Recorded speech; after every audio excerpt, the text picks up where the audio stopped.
የነ እፎይ አቀንቃኞች ምንድነው የሚሉት? አብይ እኮ ጠቅላይ ሚኒስትር አብይ እኮ ግብረ ሶዶሞችን ሊያስገባብን ነው፣ በተቀደሰችው አክሱም ግብረ ሶዶሞችን ሊያመጣብን ነው፣ ከዚህ ላረግ ነው፣ ከዚህ ላመጣ ነው ስትል ስድብ ግን ለምንድን ነው ወንድ ልጅ ያቺ ቆሻሻም ባለጌ ነገር እንዲህ ላርግ ብለህ የምትለው? አንተ ግብረ ሶዶም አንተ ነህ ማለት ነው። ስለዚህ ጠቅላይ ሚኒስትሩ ሳይሆን ለካ ያባብዬን እከክ ወደ ማምጄ ወለደ ከሬ ከወለደ እያለን ይቅርታ አድርጊልኝና የቀበሌና የእድር መጽሐፍ አምጥቶ ያምላቃለው። ቀበሌ ስትል አላህ ዘንድ ሰማይ ቤት ያለውን ቀበሌ አስታወስከኝ። በሱረቱል አርራህማን ምዕራፍ 55 ቁጥር 33 ጀምሮ አላህ ጋኔኖችን ብትችሉ ከዚህ ቀበሌ ውረዱ እያለ በብስጭት ሲናገራቸው እንመለከታለንና ቀበሌ ስትል ያስታወስኩት ምንድነው? ይሄንን የቁርአን አያ ነው። ታምጸካረም አቅሉ በጫት የተበከለ ትንፋሹ በጫት የገማ የሆነውን ሰው ተጠንቀቁትና ከእፎይ ከተባለ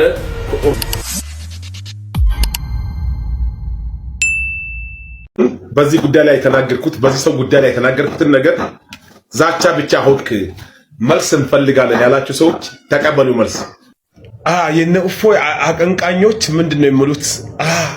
አብይ እኮ ጠቅላይ ሚኒስትር አብይ እኮ ግብረ ሶዶሞችን ሊያስገባብን ነው፣ በተቀደሰችው አክሱም ግብረ ሶዶሞችን ሊያመጣብን ነው፣ ከዚህ ላረግ ነው፣ ከዚህ ላመጣ ነው ስትል ስድብ ግን ለምንድን ነው ወንድ ልጅ ያቺ ቆሻሻም ባለጌ ነገር እንዲህ ላርግ ብለህ የምትለው?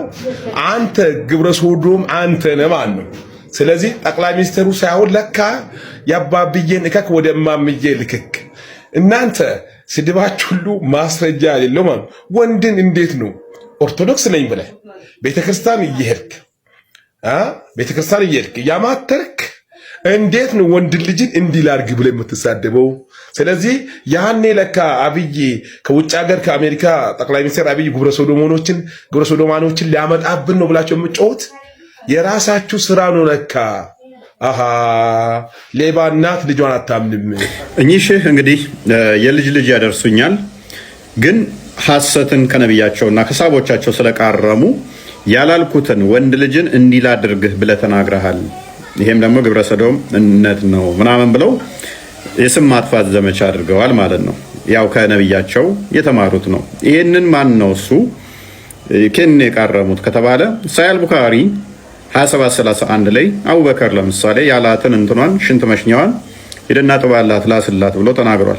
ይሄው ማስረጃ ግን ከዚህም ከፍ እናድርገውና ነብያችሁ ደግሞ አልአደባል ሙፍራድ 963 ላይ እንደዚህ ይላል I heard the prophet may Allah bless him and guarantee peace say ነብዩ ያላህ መልእክተኛ እንዲህ ሲል ሰምቻለሁ ይላል ተራኪው whomever attributes himself in lineage with an attribution of jahaliya then tell him to bite his father's male organ and do not speak figuratively to that be explicit ምን ይላል ዘራረጉን ከጃሃሊያ ጎሳ ወይንም ወገን የሚቆጥር ካለ ንገሩት ምን ብላችሁ ሂድና አባትን ሽንት መሽኛውን ወይንም ብልቱን ብላ ንከስበሉና ንገሩት።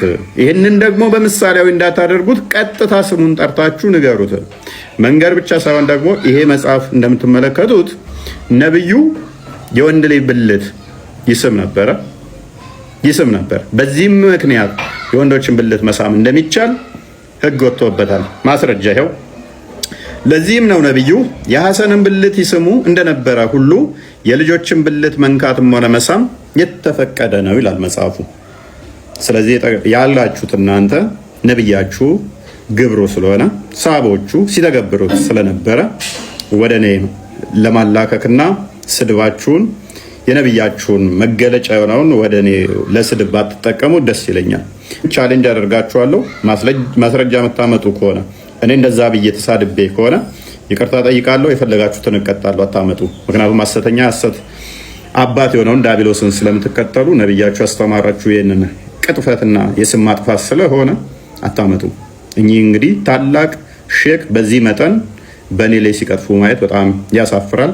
ሙስሊሞች መመክራችሁ እህትና ወንድሞቼ ሙስሊሞች ከእንደኛ አይነቶቹ ወራዶች፣ ቀጣፊዎች፣ ውሸታሞች ራሳችሁን ታድኑ ዘንድ ወደ እውነት ትመጡ ዘንድ ጥሪ ያቀርብላችኋለሁ። ታምጸካረም አቅሉ በጫት የተበከለ ትንፋሹ በጫት የገማ የሆነውን ሰው ተጠንቀቁትና ከእፎይ ከተባለ መልካም እኚህ ታላቅ ሼክ እንግዲህ በእድሜ ታላቅ የሆኑ ለምን እስልምና አስተምሮቱን ገለጥክብኝ በሚል እንዴት እንደሚሳደቡ ታዝባችኋል። ደግሞም እንዲህ ብለዋልና ምላሽ ይሰጣልን አላችሁ እኮ የምትናገሩ እንደናንተ ቆሞ ሻወር እንዲወስድ ፈለጋችሁ። ልብሱን ሁሉ እንዲያበሰብስ ልብሳችሁን እያበሰበሳችሁ በቁም እየሸናችሁ እንደግመል ማኑላችሁ ላይ እየረጫችሁ ነብይ ማኑላችሁ ላይ እየረጫችሁ ናችሁ። እፎይና እፎይ መሰሎች ማለት መጠጥ እየጠጣና አረቄን እየጋትክ እየገባ ሚስቴ ላይ እየተፋ እየደበደብካት እያደርክ ያስታወከውን እንኳን ጧት ማጠብ የማችል ዝፍ ይወክ ነብዩን አለይሂ ሰላም። መልካም እኚህ አባት እንግዲህ አያቴ ይሆናሉ። ታላቅ ሼክ ናቸው በእድሜ። ነገር ግን የሚናገሩት በጣም አጸያፊና የወረደ ንግግር ነው። እላይህ ላይ ትሸናለህ፣ እላይህ ላይ ትረጫለህ የሚሉ ንግግሮችን ከኚህ አባት የሚጠበቅ ነው። እንግዲህ እላዩ ላይ የሚሸና ወይንም የሚረጭ ማን ነው ካላችሁኝ የሙተሊብ የልጅ ልጅ የአብደላ ልጅ ሙሐመድ የእርሶ ነብይ እንደሆነ በመረጃ ላሳየዎት። ሱነን አናሳይ 296 ላይ አይሻ እንደተረከችው I used to scrub the janaba on another occasion. She said the semen from the garment of the messenger of Allah ትላለች። ካላ መልእክተኛ ልብስ ከሙሐመድ ላይ ስፐርሙን እፈትግለት ነበር ወይንም ጀናባውን እጠርግለት ነበር ትላለች። ስለዚህ ስፐርም ልብሱ ላይ የሚረጭ እኔ ሳልሆን የእርሶ ነብይ ወይንም እርሶ የሚከተሉት ነው የሚሆነው። እንደምትከተሉት ይሄንኛው ኡስታዝ ደግሞ ስፐርም እንደሚፈተግለት ነብዩ በራሱ አንደበት የተናገረውን ስሙት። መንይ የሚባለው ነገር ማለት ነው ፍትወተ ጠብታ ስፐርም በጣም አሳፋሪ ነገር ነው አይደለም? አንድ ወንድ ልጅ በተለይ ይህ ግለሰብ ታዋቂ ነው ብላችሁ ብታስቡ ሰው ያንን በተመለከተ ስለሱ ቢነገር ያሳፍራቸዋል አይደለም? ቤተሰቦቹ ረሱላህ ሰለላሁ ዐለይሂ ወሰለም ህይወት ታሪክ ላይ ግን ያ አይደለም። እናታችን አይሻ ሰሂህ በሆነ ሐዲስ ላይ ረሱላህ ሰለላሁ ዐለይሂ ወሰለም አንዳንዴ የመንያቸው ልብሳቸው ላይ ደረቅ ሆኖ አየውና በእጄ እፈትገው ነበር ትላለች። ይሄ ሲራ አካል ነው። መልካም እንደሰማችሁት ልብሱ ላይ የሚረጭ እኔ ሳልሆን የእናንተ ነብይ ሙሐመድ ይባላል። ልብሱ ላይ ይረጫል፣ አይሻ ትፈትግለት ነበረ። በሱም ደግሞ ጸሎት ሊያደርግ ይሄድ ነበረ። ተፈትጎለት ነጠብጣቡ ስፐርሙ ልብሱ ላይ ያለ ማለት ነው። ጓደኞቹ ደግሞ ሴጋ ይመቱ ነበረ። ሐጅ እያደረጉ ስፐርማቸው ይንጠባጠብ ነበረ። ስለዚህ እላዩ ላይ የሚረጨው እኔ አይደለሁም ነብያችሁ ነው። ሌላኛው እየጠጣ እየተፋ ሚስት ላይ ምናምን ስላላችሁ ሜቢ ትልቅ ሰው ኖት፣ ተሞክሮ ካሎት የራስዎትን ተሞክሮ ማውራት ይችላሉ፣ እንደዛ የሚያደርጉ ከሆነ ምክንያቱም ቁርአኑም ሐዲሱም ሴትን ላይ መምታት ስለሚፈቅድ ማለት ነው። ከዛ በዘለለ የነብዮትን ልምምዶች ወደኛ ባያመጡ መልካም ይመስለኛል። ወለደ ከሬ ከወለደ እያለን ይቅርታ አድርጊልኝና የቀበሌና የእድር መጽሐፍ አምጥቶ ያምላክ ቃል ነው። ቀበሌ ስትል አላህ ዘንድ ሰማይ ቤት ያለውን ቀበሌ አስታወስከኝ። በሱረቱል አርራህማን ምዕራፍ 55 ቁጥር 33 ጀምሮ አላህ ጋኔኖችን ብትችሉ ከዚህ ቀበሌ ውረዱ እያለ በብስጭት ሲናገራቸው እንመለከታለንና ቀበሌ ስትል ያስታወስኩት ምንድነው? ይሄንን የቁርአን አያ ነው። ተረት ስትል የሚያስታወስኩት ያው ተረት ይመልሱ አፌን በዳቦ አብሱ ብለህ የምታጠቃልልበት የቁርአን አያ ነው ያስታወስኩት። ሱረቱል ቀለም ምዕራፍ 68 ቁጥር 1 ጀምሮ ያለውን አያ ማለት ነው። እንግዲህ አላህ ምድርን በአሳ ነባሪ ጀርባ ላይ እንደዘረጋ ይናገርና የአሳ ነባሪ ደግሞ ሲደነብር ምድር ተንቀጠቀጠች። እንግዲህ ሐሳቡ ያ ነው። አላህ ምድርን በአሳ ነባሪ ጀርባ ላይ ዘረጋ። ምድር በአሳ ነባሪ ጀርባ ላይ ነው ያለችው ማለት ነው። እቺ ምድር በአሳ ነባሪ ጀርባ ላይ ነች። እናም ያ አሳ ነባሪ ሲደነብር ምድር ተንቀጠቀጠች እና ያንን የተንቀጠቀጠውን ምድር ለማጽናት አላህ ምን አደረገ? ተራሮችን ቸከለ። ኢብኑ ከቲርን ሄዳችሁ ብትመለከቱ ሱረቱ ነብይ ምዕራፍ 78 ቁጥር 7ን ሲያብራራውም ተራሮችን ችካል አደረግን ሲል ምድርን አጽንታ እንድትይዝ ነው ብሎ ያስቀምጣል። አላህ ተራሮችን ችካል አድርጎ ያስቀመጠው ምድርን አጽንታ እንድትይዝ ነው። ለምን ሲባል አሳ ነባሪው ደንብሮ ምድር ተንቀጥቅጣ ስለነበረ ማለት ነው። እና ተረት ስትል እንደነዚህ አይነት ተረቴን መልሶ አፌን በዳቦ አብሶ የሚባሉ የምዕራፍ አያዎችን ነው ማስታውሰው ማለት ነው። እና ሐዲሳቶች በጣም የሚያስቁ ተረቴን መልሶ አፌን በዳቦ አብሶ የሚባሉ የሚያስብሉ ሐዲሳቶች አሉ። ለምሳሌ በሰሒህ ቡኻሪ 57:23 ላይ ሙሐመድ ትኩሳት ከገሃነም ሙቀት ነው ብሎ ይናገራል። ትኩሳት የገሃነም ሙቀት ነው፣ የገሃነም ምልክት ነው በማለት ነው የሚናገረው። ስለዚህ እንደዚህ አይነት ተረቶችን ስሙን ስትሰሙ ራሱ የምታስታውሱት ምንድነው? ቁርአንና ሐዲስን ነው። የተረት ምንጩና እንትኑ ማለት ነው መገኛው ቁርአንና ሐዲስ ስለሆነ አሁን አንተ ቀበሌ ስትል ቀበሌ አላህ ዘንድ ያለውን ቀበሌ አስታወስኩኝ። ተረት ስትል አላህ ምድርን በአሳ ነባሪ ላይ ያስቀመጠና አሳ ነባሪው ሲደነብር ምድር ተንቀጠቀጠች። ያችን የተንቀጠቀጠች ምድር ለማጽናት አላህ ተራሮችን ቸከለ። እንደነዚህ አይነት ተረቶችን አስታውሳለሁ ማለት ነው። ይልቁኑ መጽሐፍ ቅዱስ ተረት ሳይሆን ከተረት ራቁ፣ ከአሮጊት ተረት ራቁ የሚለን ነው። አንደኛ ጢሞቴዎስ ምዕራፍ 4 ቁጥር 7 ላይ ነገር ግን ለዚህ ዓለም ከሚመችና የአሮጊቶችን ሴቶች ጨዋታ ከሚመስለው ተረት ራቅ ይላል።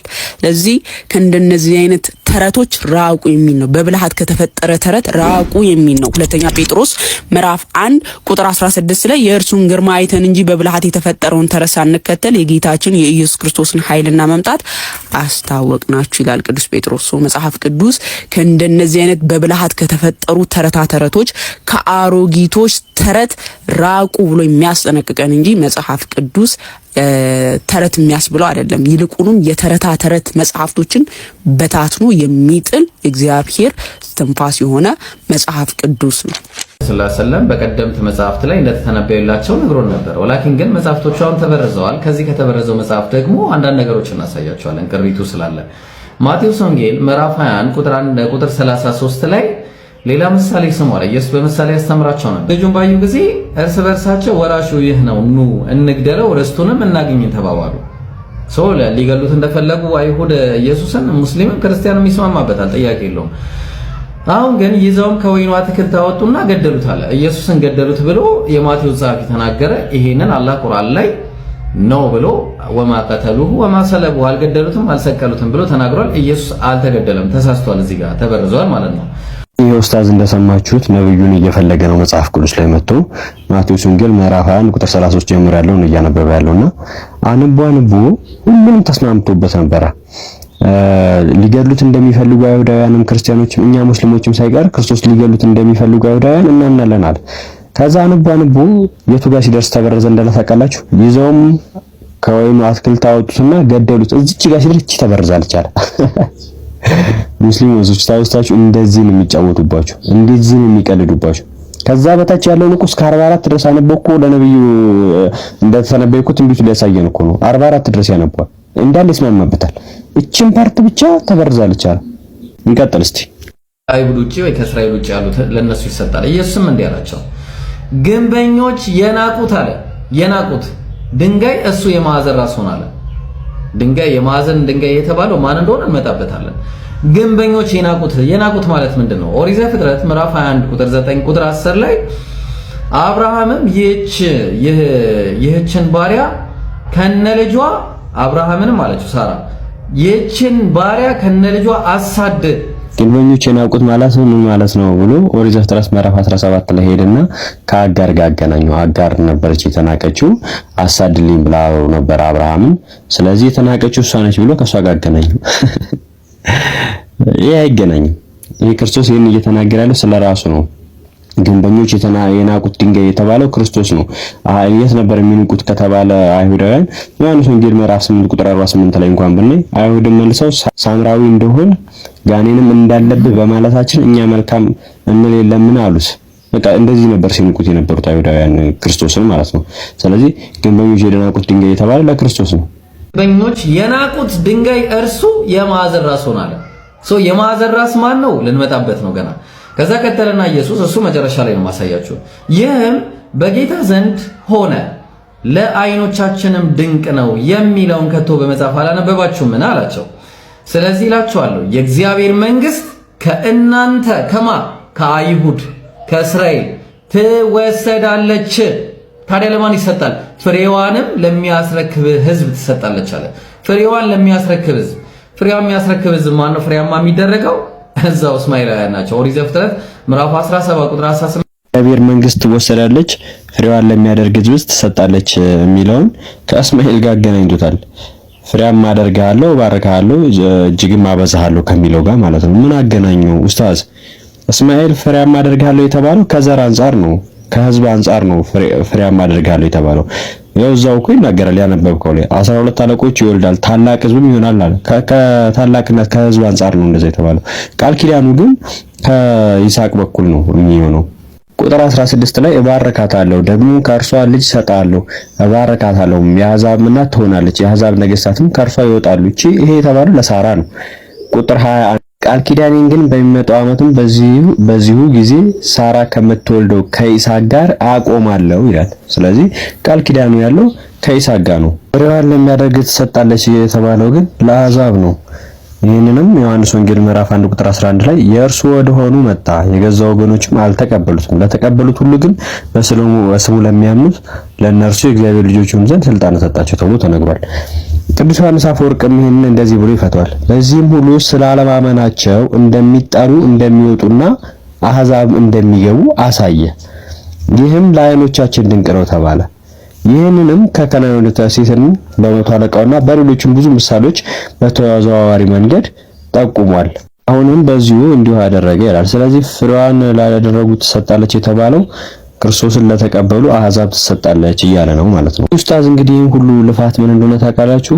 ግንበኞችና ቁጥ ድንጋይ እርሱ የማዕዘን ራስ ሆነ የተባለው ነብያችን መሐመድ ነው ብሎ ነው። አታስበው፣ ነብይ መሐመድ መጽሐፍ ቅዱስ ላይ አታገኙም በምንም ብትፈልግ ማለት ነው። ይሄ የተነገረው ግን ለክርስቶስ ነው። የሐዋርያት ሥራ ምዕራፍ 4 ቁጥር 10 ላይ እንዲህ ይላል፣ እናንተ በሰቀላችሁት እግዚአብሔርን ከሙታን ባስነሳው በናዝሬቱ በኢየሱስ ክርስቶስ ስም ይህ ደህና ሆኖ በፊታችሁ እንደቆመ ለእናንተ ለሁላችሁም ለእስራኤል ሕዝብ ሁሉ የታወቀ ይሁን። እናንተ ግንበኞች ናቃችሁት፣ የማዕዘን ራስ የሆነው ይህ ድንጋይ ነው።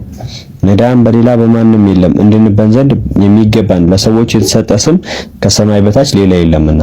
ስለዚህ የማዕዘን ራስ የተባለው ክርስቶስ ኢየሱስ ነው፣ መሐመድ አይደለም። ቃል በቃል ደግሞ ኤፌሶን ምዕራፍ 2 ቁጥር 20 ላይ አስቀምጦታል ቅዱስ ጳውሎስ። በሐዋርያትና በነቢያት መሰረት ላይ ታነጻችኋል፣ የማዕዘኑም ራስ ድንጋይ ክርስቶስ ኢየሱስ ነው። በእርሱም ሕንጻ ሁሉ እየተጋጠመ በጌታ ቅዱስ ቤተ መቅደስ እንዲሆን ያድጋል። ስለዚህ ሙስሊሞች ነብያችሁ መጽሐፍ ቅዱስ ሽታውን አታገኙም። አዎ መጽሐፍ ቅዱስ ላይ ሊገኝ እኮ ይችላል፣ ግን በሐሰተኛ ነብይነት ነው ነብያችሁ መጽሐፍ ቅዱስ ላይ የሚገኘው እንጂ እውነተኛ የእግዚአብሔር ነብይ ተብሎ መጽሐፍ ቅዱስ ላይ ሊገኝላችሁ አይችልም። አትልፉ፣ ህዝባችሁን አታጃጅሉት። ሴቶች በእኛ የተከበሩ ልክ እንደ ወንድ እኩል መፍትሄ ያላቸው እንደውም ህይወት የሚሰጡ ህይወት የሚያስቀጥሉ ሴቶች ናቸው። በመጀመሪያ ኃጢአት ከሴት ተገኘ። ስለዚህ ሴት የኃጢአት መገኛ ናት በክርስትናው ማለት ነው። በእርሷ ምክንያት ሁላችን እንሞታለን። ክርስትና ለጠቅላላ ለሴቶች ለሰው ልጅ መብት የሰጠው ትልቅ ክብር ገላትያ 3:28 ላይ አይሁዳዊ ወይንም የግሪክ ሰው የለም፣ ባሪያ ወይም ጨዋ ሰው የለም፣ ወንድም ሴትም የለም፣ ሁላችሁም በክርስቶስ ኢየሱስ አንድ ሰው ናችሁ። ይህ ጥቅስ በማንኛውም ሃይማኖታዊ መጽሐፍ ውስጥ የማይገኝ ድንቅ እኩልነትን የሚሰብክ ጥቅስ ነው።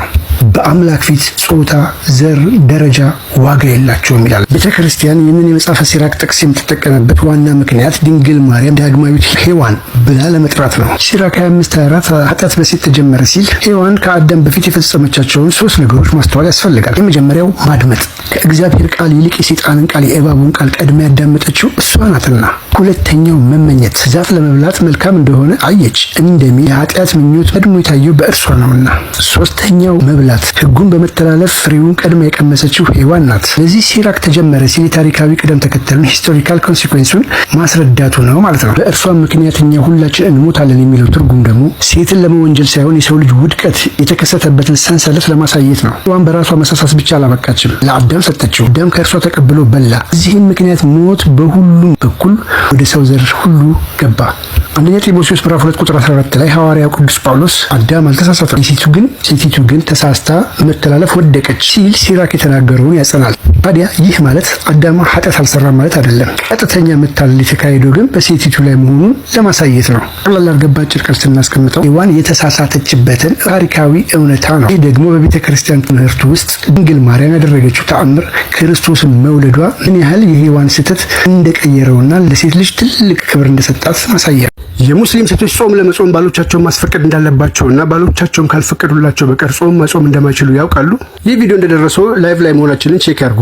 የሙስሊም ሴት አላህ ራሱ ሳትመርጥና ሳትፈቅድ በሰጣት ተፈጥሮዋ የወር ልማዷ የወር አበባ ወይ ደግሞ ፔሪዷ እና በራሱ በአላህና ነብይ ነው ብሎ ልኮታል በሚሉት መሐመድ ቀጥተኛ ትዕዛዝ የሱና ጾሞችን ማለትም እንደ ረመዳን ግዴታ ያልሆኑ ነገር ግን አንድ ቀን ወይም በሁለት ቀን ጾም ብቻ ከረመዳን በበለጠ ሁኔታ ያለፈውን ወደ ኋላ አንድ አመት ኃጢአትና ወደፊት ገና ከሚሰሩ አንድ አመት ኃጢአቶች ይቅር የሚያስብሉ እንደነ አሹራ የሚባሉ ጾሞች አሉ። ታዲያ እነዚህን አጽዋማት አንድ የሙስሊም ሴት ባሏ ፈቃድ እንጂ ያለ ባሏ ፈቃድ ጾም እንደማትችል ነገር ግን ይህ በረከት ነው፣ በረከት ያስገኝልኛል፣ ለአምላኬ መገዛት እፈልጋለሁ፣ መለኮታዊ ነገር ነው እና መጾም እፈልጋለሁ ብላ እምቢ ብላ በራሷ ብትጾም፣ ምሳሌ ባልሽ ለወሲብ ፈልጎሽ እኔ ወሲብ ዛሬ አላደርግም መጾም ነው የምፈልገው ጾመኛ ነኝ ብላ እምቢ ብላ ብትጾም በዚህ ምክንያት ወንጀለኛ፣ ተቀጪ፣ ተጠያቂ ያደርጋታል።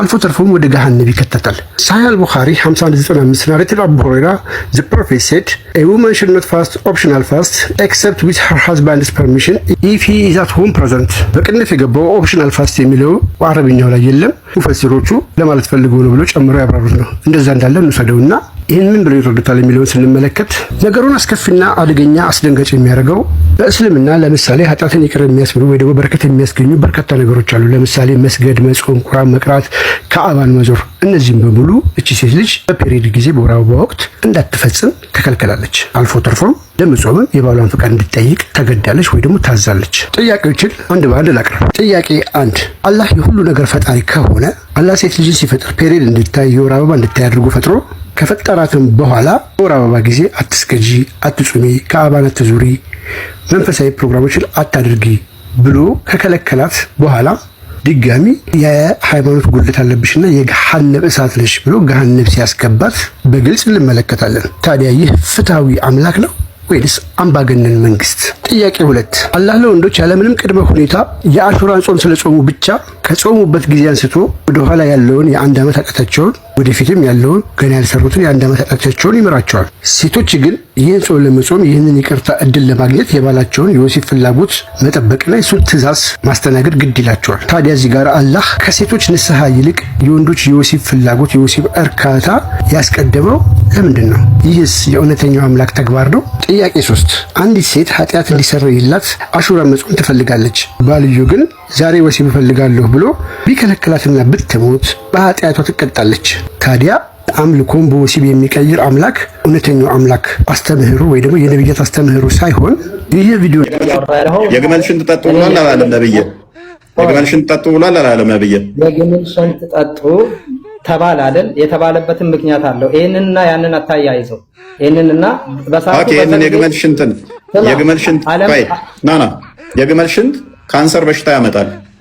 እስቲ አንድ ቆይ ቻሌንጅ ታደርገኛለህ? ሬድ ወይን እኔ ጥቅም እንዳለው ቻሌንጅ ላድርግህ። የግመል ሽንት ካንሰር እንደሚያመጣ ደግሞ እኔ ከWHO ላይ ከዓለም ጤና ድርጅት ላይ መረጃ ልስጥ። እስልምና ለቀህ ትወጣለህ? ቆይ እሺ፣ ቆይ አዳምጬሃለሁ። እኔ አሁን የጠየቅኩህን መልስ መልስልኝ። ወደ ሌላ ቦታ ራስን ጎትተህ አትሂድ። ስማ፣ እኔ እየጠየቅኩ ያለሁት በዛ ጊዜ የግመል ሽንት ጠጡ አትጠጡ አይደለም ጥያቄው። በዛ ጊዜ ትራዲሽናሊ በዛ ጊዜ ሲቪላይዜሽን ስላልነበረ የዓለም ስልጣኔ በጣም ዝቅተኛ ደረጃ ላይ ስለነበረ ስማ ትራዲሽናሊ ልክ በአሁን ጊዜ ማለት ነው። አሁን ለምሳሌ ቢርቴ በሽታ የሚባል በሽታ በሀገራችን ውስጥ የሚታወቅ ነው። መድኃኒቱ ምንድን ነው ብዬ ብጠይቅህ አንድ ሁለት ነገር ልትነግረኝ ትችላለህ። ከዛ ውስጥ ራሷኑ የሌሊት ወፍ ስጋ መብላት ነው ልትለኝ ትችላለህ። ገባ? ያ ከትራዲሽናሊ አመለካከት ጋር አስተያየት ጋር እዛ ውስጥ የግመሉ ሽንት ውስጥ ያለው ንጥረ ነገር ለሰው ልጅ ሆድ ህመም ምች ስለሆነ ብቻ በዛ ጊዜ ከትራዲሽናል አመለካከት ጋር ተያይዘው የተባለ ነገር ሊሆን ይችላል። ትራዲሽናሊ ነው ይሄ ባህላዊ ድሮ የቀረ ነው ብሏል ነብይ። ኋላ ቀር ነው ምንለው ለዚህ ነው የነብዩ ንግግር። ነብዩ ከራሱ አንዳች አይነገርም ወይ ከሆነ እንጂ ተብሎ የተባለለትን ምን አለ ወንድማችን? ይሄ ኋላ ቀር ነው ድሮ የቀረ ነው አለ ነብይ። ኋላ ቀር መሆኑን ስለነገርከን እናመሰግናለን።